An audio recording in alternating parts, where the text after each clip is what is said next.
তো আজকে Phantom digest নম্বর 8 নিয়ে এসেছি। আমি যে সময়কার বই সব 12 টাকা করে দাম ছিল, এখন বিরাট দাম। এটা হচ্ছে রহস্যময় দ্বীপের কাহিনী, ঠিক আছে? একটা দ্বীপ, ঠিক আছে? দেখো এখানে সেটা নিয়ে রহস্য। যাই হোক, গল্পগুলো খুব সুন্দর, ছোটো ছোটো আকারে সব অনুবাদ করা থাকতো। ফ্যান্টমকে কারা কতটা বেশি ভালোবাসো একটু কমেন্ট করতে ভুলো না। দেখাচ্ছি, দেখো।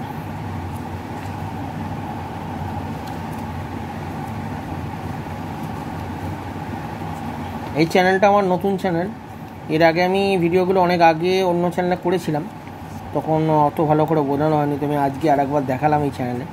যারা ভিডিওগুলো দেখোনি, স্পেশালি এই ফ্যান্টমের ওপর বেশ কটা ভিডিও আমি এর মধ্যে ছাড়লাম, ঠিক আছে? এর মধ্যে দেখা যাক কটা গল্প আছে। আমার বইগুলো কেনার পরে পড়াও হয়নি, তো কিছু এক্সট্রা ছিল, ঠিক আছে, যেগুলো এক্সচেঞ্জে বেরিয়ে গেছে।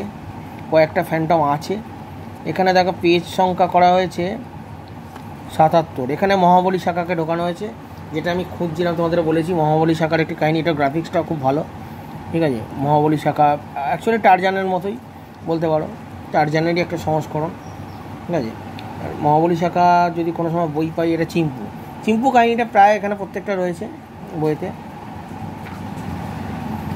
ছোটোবেলায় বইগুলো পড়ার মজাই আলাদা ছিল। এখানে সব একটা ডাইজেস্ট দেওয়া আছে, কোন কোন বই কী কত দাম, ঠিক আছে? ডায়মন্ড কমিক্স, আজকে সেই ডায়মন্ড কমিক্সটা মুছে গেছে। এই বইটা, বইগুলো বলতে গেলে আজ থেকে 30 বছর আগে, 90 সালে।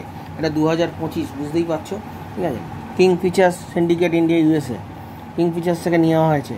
এখানে এডিটর করেছে গুলশান রায়, পাবলিশ ডায়মন্ড কমিক্স। যাই হোক, এই হচ্ছে গল্প। তোমাদের ছোট্ট করে দেখালাম ভিডিওটা, কেমন লাগলো জানিও, কমেন্ট করো তুই অবশ্যই।